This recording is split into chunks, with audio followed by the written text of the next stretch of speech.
At one point, Jovenel Moïse offered a glimmer of hope for Haiti at a time of numerous crises. A former businessman who wanted to lift people out of poverty in the poorest country in the Americas. Political stability is the first public resource. In no country on earth is it possible to talk about development unless there is political stability, unless there is social peace. But his years in office were challenging, and he faced allegations of money laundering and corruption. Moïse became president of Haiti in 2017 after being chosen by the former leader Michel Martelly to become his successor of the center-right Haitian Tête Calais party. 2015's election was the first to declare him winner, but the vote was overturned after allegations of fraud and violent street protests. The rerun was then delayed by Hurricane Matthew, which caused widespread destruction in the south. But when it was finally held in 2018, it sparked disagreements about when Moïse's term would end. After legislative elections were delayed that year, Moïse stayed on to rule by decree without a parliament. He tried to reassure Haitians even as things deteriorated around him. Violence does not work with development and democracy. We have to cut bridges with these old practices that are putting the country behind. Despite his calls for calm, the protests against him and his government got worse. He was accused of inaction in the face of increasing violence, a surge in kidnappings for ransom, and the growth of armed gangs. In March, he declared some forms of protest as acts of terrorism. Days before his assassination, Moïse announced a new prime minister to tackle criminal violence, what would have been his 7th in 4 years. Not long after, a group of individuals broke into his home in the capital Port-au-Prince and shot him dead. Jovenel Moïse was 53 years old. Well, let's cross live now to Andy Gallagher. He joins us from Miami. Andy, what more do we know about this assassination this hour? Well, there are calls coming from around the world from international leaders calling for calm in Haiti and showing their support for the people of Haiti. But essentially what we have here is a situation where a group of armed men broke into the president's private house on the outskirts of Port-au-Prince, shot and killed Jovenel Moïse and injured his wife, the First Lady, who is now in hospital recovering. There are some reports suggesting these men were speaking Spanish and dressed as DEA agents who are from the U.S. That is clearly not a DEA operation. But the question now is, how does Haiti cope with all this? Because already the Dominican Republic has reportedly closed the border between Haiti and the Dominican Republic over concerns of security. And this is, of course, a nation that is fragile at best, at the best of times.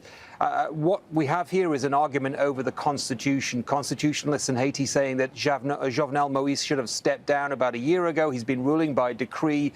Elections haven't been held in some time. When they are held, there are often allegations of fraud and corruption.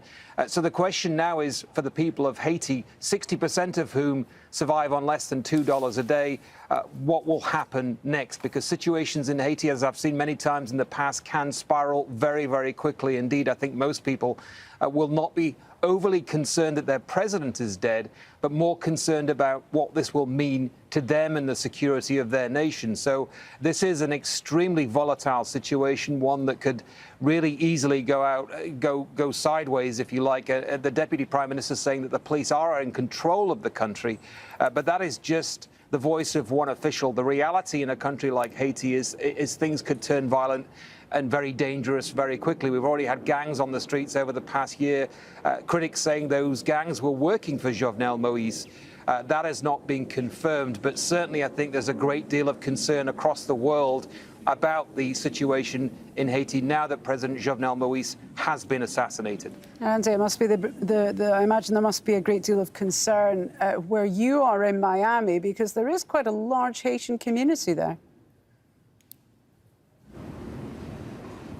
Yeah, there's about 300,000 Haitians call South Florida home. There's a large community here. I would imagine many of the people living here have family back home in Haiti. So I think there will be deep concerns, again, not over the assassination, but over the safety of people in Haiti, because this is a situation, as we've seen before. Remember, democracy in Haiti is only about 35 years old. We had the Duvaliers, Papa Doc and Baby Doc ruling for years. They had the Tonton Macoute, the secret police that killed tens of thousands of people.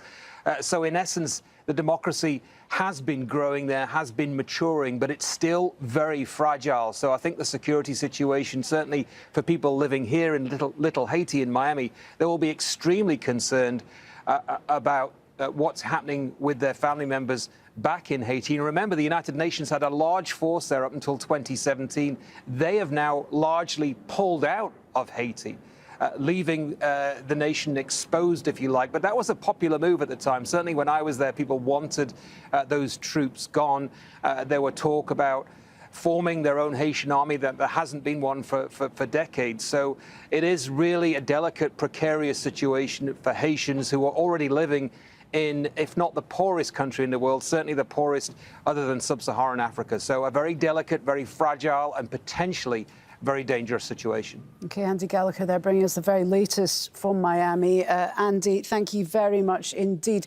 Let's stay with this. We can speak now with Kim Ives, journalist and editor with the newspaper Haiti Liberté. He joins us live by Skype from New York. It's good to have you with us. We were hearing from our correspondent about what a fragile situation Haiti is already in.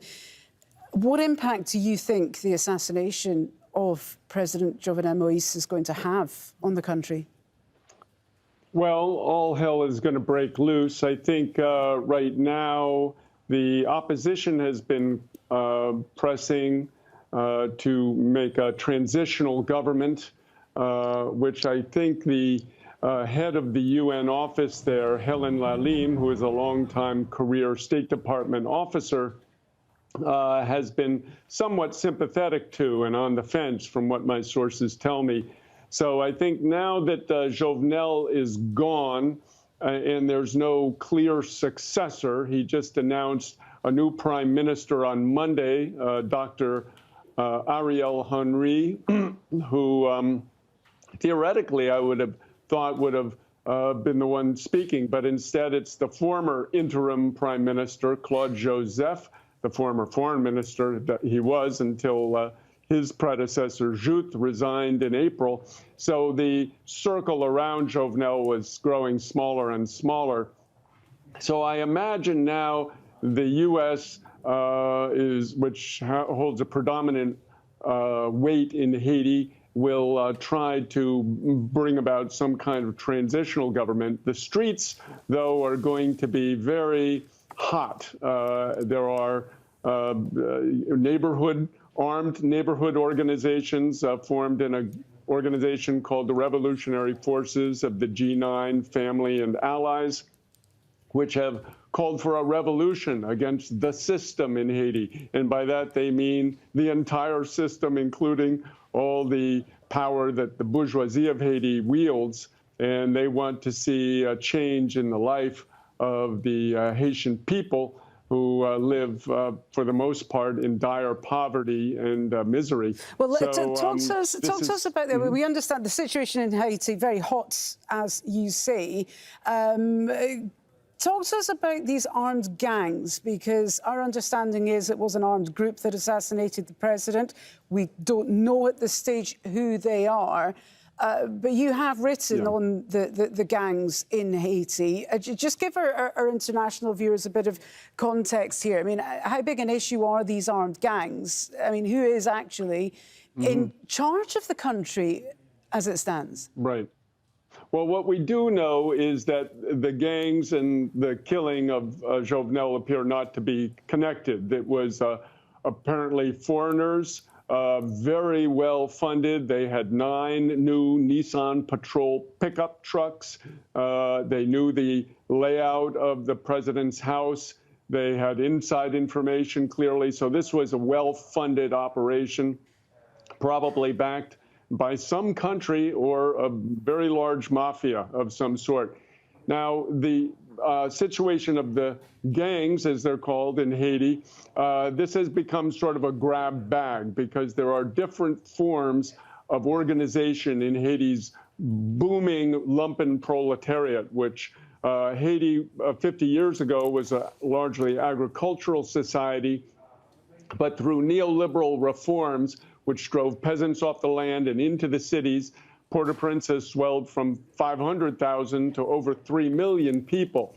And most of these people live in vast shanty towns. They have no employment, and they are trying to eke out a living. And in this context, the authority of the state has diminished, and local leaders have emerged.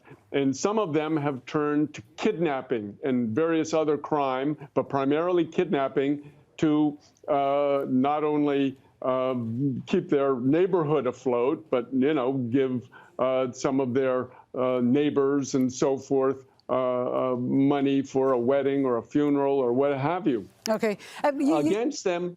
So I'm sorry, you're outlining the situation, which sounds incredibly delicate in Haiti, particularly for the people who live there.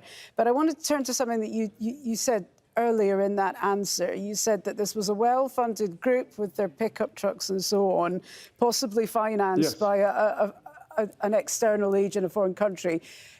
Who might that be? I mean, given the state of Haiti right now, it has challenges economically, challenges politically. What benefit would there be for another country to overthrow the leadership?